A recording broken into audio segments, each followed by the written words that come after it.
WFSB Channel 3. Eyewitness News, Southern New England's #1 newscast, with Gail King, Don Lark and Janet Peckinpaugh, Charlie Bagley's weather, and the people making news at 5. Good evening. Welcome to Eyewitness News at 5. Gail has the night off. Speculation turned to reality today for state workers receiving layoff notices. They are among 2,600 who will lose their jobs under the governor's budget plan. Tonight we'll talk with one state employee who lost his job and 2 others facing layoffs. And then later we meet one of daytime TV's leading ladies, Eileen Fulton of As the World Turns. But first, here's Don with tonight's top news. A stunning development surrounds the deaths of a Hartford radio executive and his wife. Don? Janet, that's tonight's first news at 5. The story, which began almost 2 weeks ago as the search for a missing plane with a Connecticut radio executive and his wife aboard, has just become a murder case. The shocking autopsy report is just released. Richard Corson's wife, Ursula, better known by her nickname of Yubi, died of a gunshot wound to the head.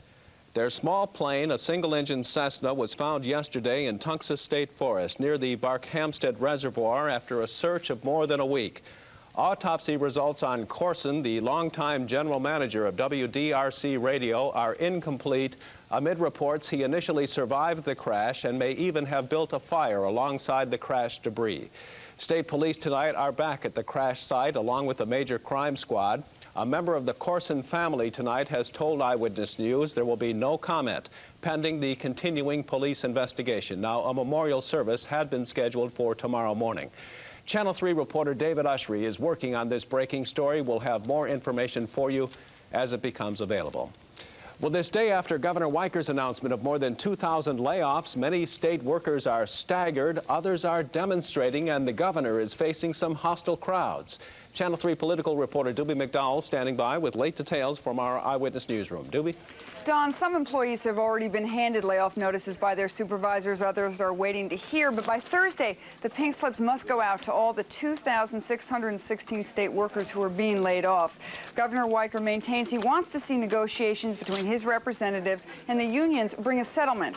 But in the meantime, there are some angry people out there. And first thing this morning, the governor walked into a lion's den, a labor hotbed, the AFL-CIO conference where many state employees are represented. He was booed when he entered the hall. In the past, Weiker has had good relations with labor. Today, he asked the group to understand why he went ahead with the layoffs. I love you, but I'm going to solve this problem. Everything is on the table as it was on the table. The only thing that cannot happen is that in this area of the budget, the group effective can walk off the field without being part of a solution. That can't happen.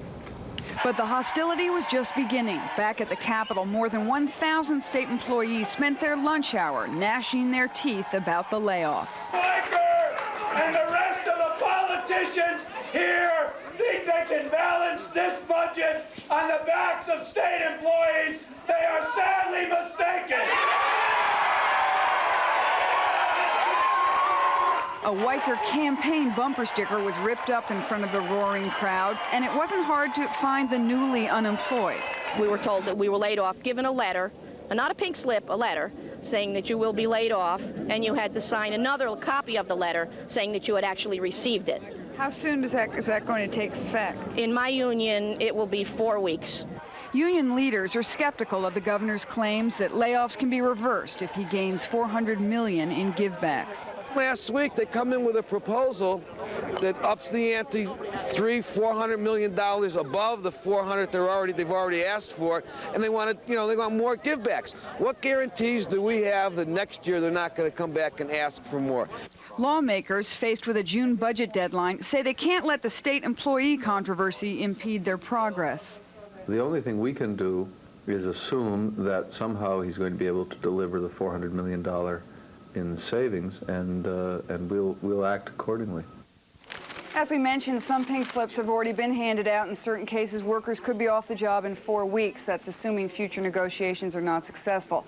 The governor's representatives and the union leaders meet tomorrow and Thursday. And a footnote, we saw Governor Weicker after the large rally outside his office and asked him if he was surprised by it. He said he heard the noise but didn't take a look. He points out this isn't the first or last time people will be demonstrating outside his window. Back to you. Doobie, is there more word tonight on what areas will be hardest hit by layoffs?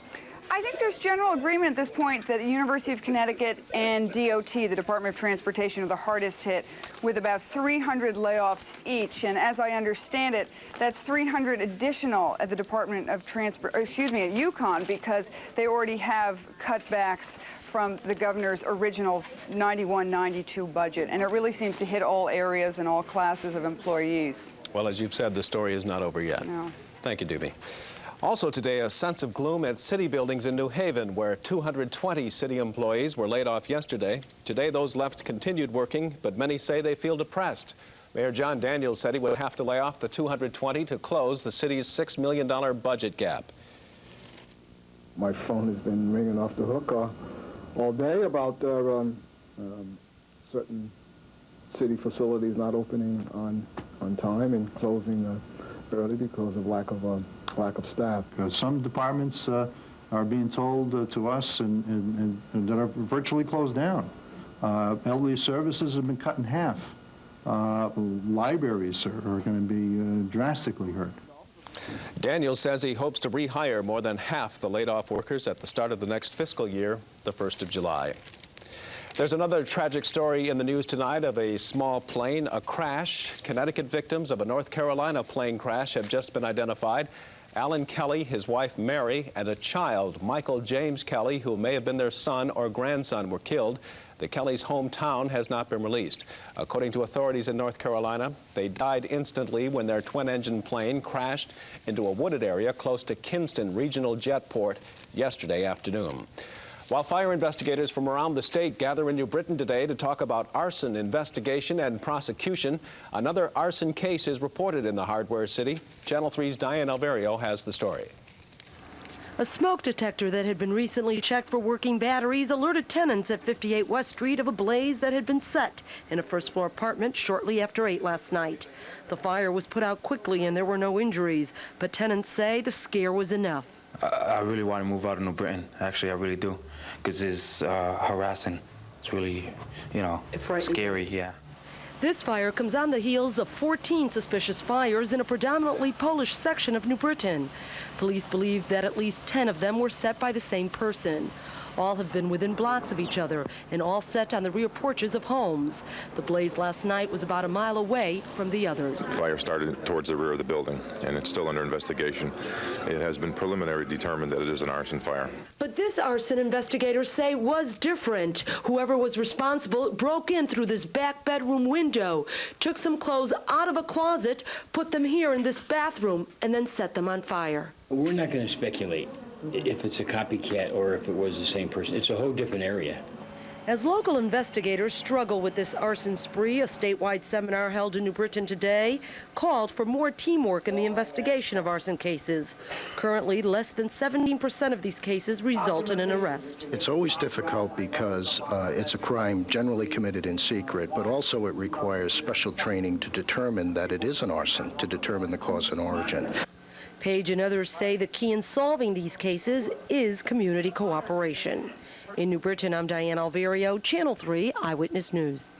On Wall Street, a big day for stocks in heavy trading. The Dow Jones closing nearly 64 points higher at 2945 on volume of some 188 million shares. Stronger prices in the bond market and the outlook for lower interest rates are said to be major factors in the big upside push. Did you still need your umbrella when you came to work? No. That was nice. Was it raining earlier? Yeah, it was. Oh. But Charlie said it would all clear up, so I guess this helps to compare notes like this. I know it does. Yeah. It does. Get a total picture on the day. That's true. Charlie, what's the deal for tonight? Well, it's going to be dark. I guess about the only thing I can say with any degree of certainty. Actually, we had quite a day, Janet, because we did have rain and showers, about 0.05 of an inch in downtown Hartford. A few sprinkles were around this afternoon. There are still a few sprinkles around, the exception rather than the rule. Best news is it's going to be warmer for each of the next few days. The other part of the good news is going to be fair and dry. I'll have the complete forecast in the studio in a few minutes, Janet. But first, we've got Mike Wallace at STN Traffic Control with the latest on the roads. Some more good news, Charlie. A good commute this afternoon through the capital city, east and west 84. Just a little bit of volume through downtown. Northbound 91 on the heavy side between exits 37 and 42. 8 and 84 through Waterbury running along quite nicely. Turnpike a little bit tied up between exits 47 and 51, but that is already starting to show signs of easing. From STN Traffic Control, this is Mike Wallace with a Channel 3 Metro Mobile Traffic Check. Thanks, Mike. Coming up next, less than 24 hours after the governor announces that more than 2,600 state workers will be laid off, the pink slips go out. And after the break, we'll talk to one worker who just lost his job. Don't go away. We'll be back in a moment.